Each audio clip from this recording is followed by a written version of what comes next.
আমিরে জামাত বাংলাদেশ জামাত ইসলামীর আমির ডাক্তার শফিকুর রহমান এইবার একদম বিরোধী দল সুলভ কথা বলছেন। পারফেক্ট, সুপার স্মার্ট, জামাত সুলভ কথা, শিবির সুলভ কথা, কোনো নরম কথা নয়। আমরা এটাই চেয়েছিলাম। জনগণের প্রত্যাশা পূরণ করতে পারছেন আমিরে জামাত। দর্শক, তিনি বিরোধী দলীয় নেতা, তিনি সরকারকে রাখবেন টাইটের উপর, দৌড়ের উপর। তিনি যদি লুতুপুতু মার্কা রাজনীতি করেন, এটা হাস্যকর, এটা বেমানান। কিছুদিন আগে একটা লুতুপুতু মার্কা রাজনীতি করেছেন, আমরা সমালোচনা করেছিলাম। কি সেটা? লোক দেখানো একটা ভংসাং একটা খাল খনন কর্মসূচি পালন করেছে, তারেক রহমান উদ্বোধন করেছে, ওইটাকে অভিনন্দন জানিয়েছে আমিরে জামাত। এটা হাস্যকর। খাল খনন এটা দিল্লি দূর, আগে খনন করুক, যাতে সুফল পাক। খাল খনন করলে যে সুফল পাবে তা না, এটা একটা লুটপাটের প্রজেক্ট হতে পারে। আর ধরন দেখলেই তো বোঝা যায় যে লোক দেখানো। আরে ভাই, এই যুগে খাল খনন করবে ভেকু মেশিন দিয়ে, আর সে এসেছে কোদাল নিয়ে কাদার মধ্যে নামতে। কোদাল দিয়ে খাল খনন করে এই যুগ আছে? 1980 সালে পড়ে আসছেন।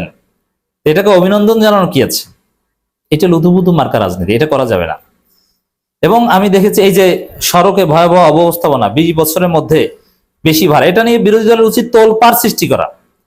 এবং এই যে এক মন্ত্রী, সড়ক পরিবহন সেতু মন্ত্রী রবিউল আলম যা শুরু করেছেন, যে বাটপারি শুরু করেছেন, জনগণের সাথে যে মশকরা শুরু করেছেন, এর বিরুদ্ধে তো জামাতের মিছিল করা দরকার। এর পদত্যাগ চাওয়া উচিত, একে ধুয়ে দেওয়া উচিত চোখের সামনে। কিভাবে একদম পল্টি মেরে মিথ্যা কথা বলতে পারে? পুরো জাতি দেখছে ডাবল 3 গুণ ভাড়া নেওয়া হচ্ছে। যাত্রী কল্যাণ সমিতির রিপোর্টে উঠে এসেছে, এখন যাত্রী কল্যাণ সমিতির বিরুদ্ধে লেগেছে এই মন্ত্রী।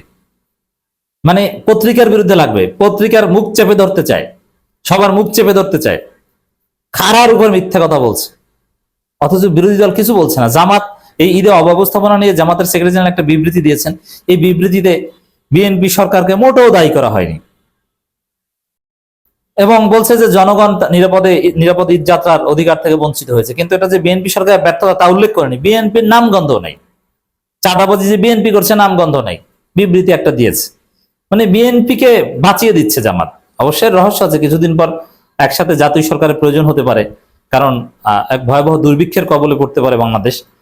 বিদ্যুৎ সংকট, শিল্প কারখানার উৎপাদন বন্ধ হয়ে যেতে পারে। সিএনএন একটা প্রতিবেদনের মাধ্যমে বাংলাদেশকে সতর্ক করেছে, যার ফলে ইউনুসকে রাষ্ট্রপতি করে জামাত এনসিপির সাথে নিয়ে জাতীয় সরকার গঠন ছাড়া কোনো উপায় নেই। এই জন্য হয়তো বা ছাড় দিচ্ছে, কিন্তু তার আগ পর্যন্ত তো আপনাকে বিরোধী দল সুলভ রোল প্লে করতে হবে। এক্ষেত্রে জামাত কিছুই করতে পারে, কিন্তু আমিরে জামাত এবার ঠিক আছে। আমি একটা ধন্যবাদ জানাতে চাই, কঠিন শব্দ প্রয়োগ করেছেন। ঈদ যাত্রা ইতিহাসের জঘন্যতম অব্যবস্থাপনা, এবার ইতিহাসের জঘন্যতম। এর মানে ওই যে যাত্রী কল্যাণ সমিতির যে রিপোর্ট, 20 বছরের মধ্যে সবচেয়ে বেশি ভাড়া নেওয়া হয়েছে এবার বিএনপির তুলনায়। শুধু বিএনপির সাথে আওয়ামী লীগ আমল, ইউনুসের আমল বিএনপির চাইতে ভালো ছিল। এটা আমিরে জামাতের এই বক্তব্য, ইতিহাসের জঘন্যতম ঈদ ব্যবস্থাপনা।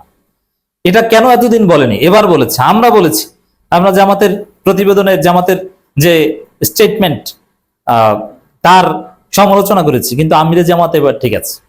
এই শব্দই তো আমরা চাই, এটাই তো জনগণ চায়। ইতিহাসের জঘন্যতম ঈদ ব্যবস্থাপনা এবার। এই জঘন্যতম ঈদ ব্যবস্থাপনা কারা করেছে? বিএনপি সরকার করেছে। কোন সরকার? তারেক রহমানের সরকার। কোন মন্ত্রী? রবিউল আলম। একদম স্যাঁচা এক মন্ত্রী, ওবায়দুল কাদেরের চাইতে জঘন্য। আরেক কাউয়ার উপস্থিতি রাজনীতিতে।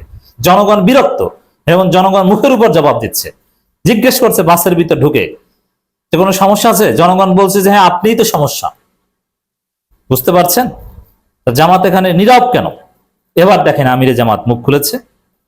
ঈদ যাত্রায় এবার বড় ধরনের অব্যবস্থাপনা হয়েছে বলে দাবি করেছেন জামাত ইসলামীর আমির শফিকুর রহমান। যাক, আমাদের জল্পনা কল্পনা অবসান ঘটেছে, আমিরে জামাত মুখ খুলেছেন।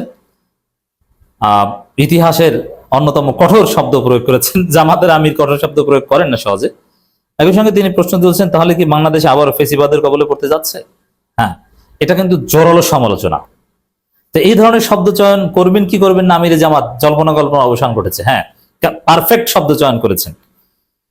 নিজের ভেরিফাইড ফেসবুক পোস্টে একথা বলেন জামাতের আমির শফিকুর রহমান। লিখেছেন, ঈদে নারীর টানে ঘরে ফেরা লোকজনের উপর চরম জুলুম করা হচ্ছে। এই যে ইতিহাসের জঘন্যতম ব্যবস্থাপনা, ফেসিবাদের পদধ্বনি, চরম জুলুম। আমরা অবাক যে আমিরে জামাতের টনক নড়েছে।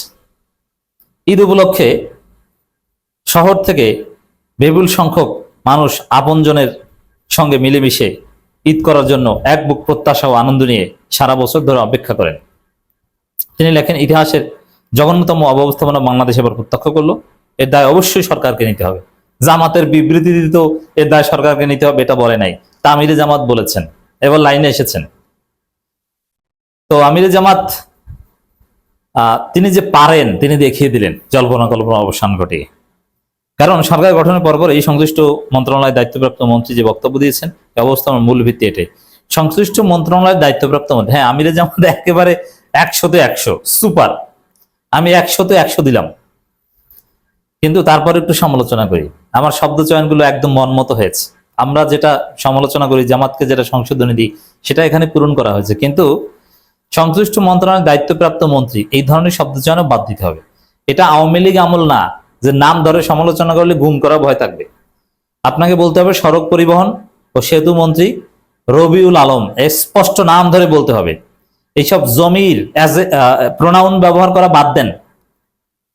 একটি দল, একটি মন্ত্রী, একজন মন্ত্রী, না এগুলো বলা যাবে না। আমি স্পষ্ট করে বলতে চাই, সড়ক পরিবহন ও সেতু মন্ত্রী রবিউল আলম তিনি দায়ী। তিনি এই যে ভয়াবহ অব্যবস্থাপনার ফলে যে লুটপাট এবং যে পরিমাণ অতিরিক্ত ভাড়া আদায়, প্রায় 150 কোটি টাকার মতো, এগুলোর অর্ধেকের বেশি ভাগ মনে হয় এই মন্ত্রী পাবেন। এই জন্য তিনি এই অব্যবস্থাপনাকে ডিফেন্ড করতে দিনব্যাপী মাঠ চষে বেড়াচ্ছেন।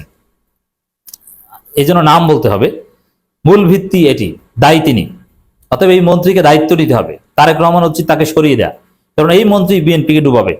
জামাত আমির লিখেছেন, অথচ জনগণকে বিভ্রান্ত করে বলা হয়েছে বাস মালিকরা স্বাভাবিক ভাড়ায় চেয়ে ঈদযাত্রা কম ভাড়া নিচ্ছে, যা চরম মিথ্যাচার। এগুলো নিয়ে প্রচুর মিম বানাতে হবে, কার্টুন বানাতে হবে, এবং কিছুটা বানানো হচ্ছে যে বাস মালিকরা ভাড়া নিতে চাচ্ছে না, জোর করে ভাড়া দিচ্ছে জনগণ, এমন ভাবে করছে। অথচ 20 বছরের মধ্যে সবচেয়ে বেশি ভাড়া নেওয়া হচ্ছে। বাস মালিকরা স্বাভাবিক ভাড়ার চেয়ে ঈদযাত্রা কম ভাড়া নিচ্ছে, যা চরম মিথ্যাচার। তো শব্দ চয়নগুলো দেখেছেন, চরম মিথ্যাচার, চরম অব্যবস্থাপনা, চরম জুলুম, ইতিহাসের ভয়াবহতম অব্যবস্থাপনা, অসাধারণ শব্দ, চরম মিথ্যাচার। শফিকুর রহমান লিখেছেন, জনগণের এই দুঃখ এবং আফসোস দেখবে কে? তাহলে কি প্রিয় বাংলাদেশ আবার ফেসিবাদের কবরে পড়তে? হ্যাঁ, ফেসিবাদী মন্ত্রীরা যেরকম রাস্তায় নেমে ফাটাকেষ্টগিরি করতো এবং চাপাবাজি করতো, এই মন্ত্রীরা এখন ওই রকম ফাটাকেষ্টগিরি করছে এবং চাপাবাজি করছে, সত্যকে ধামাচাপা দিচ্ছে। এখন প্রশ্ন হতে পারে যে সড়কের ঈদ ব্যবস্থাপনার সাথে ফেসিবাদের সম্পর্ক কি? এটা তো থাকার কথা না। হ্যাঁ আছে। এই যে সত্যকে গোপন করতে চাচ্ছে, সত্যকে লুকায়িত করতে যাচ্ছে, মিথ্যা দিয়ে সত্যকে চাপা দিতে চাওয়া এবং মিডিয়ায় যাতে প্রকাশ না পায় সেরকম ব্যবস্থা করার চেষ্টা করা, এটি হচ্ছে ফেসিবাদ। ফেসিবাদ মানে শুধু জনগণের উপর নির্যাতন নয়, সত্যকে চাপা দেয়া, মানুষের সব তথ্য গোপন করা, এগুলোই হচ্ছে ফেসিবাদ। তাহলে কি প্রিয় বাংলাদেশ আবারও ফেসিবাদের কবলে পড়তে যাচ্ছে? কেউ ফেসিবাদ কায়েম করতে চাইলে তাদের জন্য দুঃসংবাদ, জেগে উঠো যুব সমাজে, জনগণ তা বরদাস্ত করবে না, সতর্ক করে জামাত আমির লিখেছেন। অতএব সময় থাকতে সাবধান হওয়া দরকার, অন্যথায় বিপর্যয় সৃষ্টিকারীদের এই ব্যবস্থার দায় বহন করতে হবে। আমিরে জামাত অবশেষে তার রূপ দেখিয়ে দিলেন যে তিনি পারেন।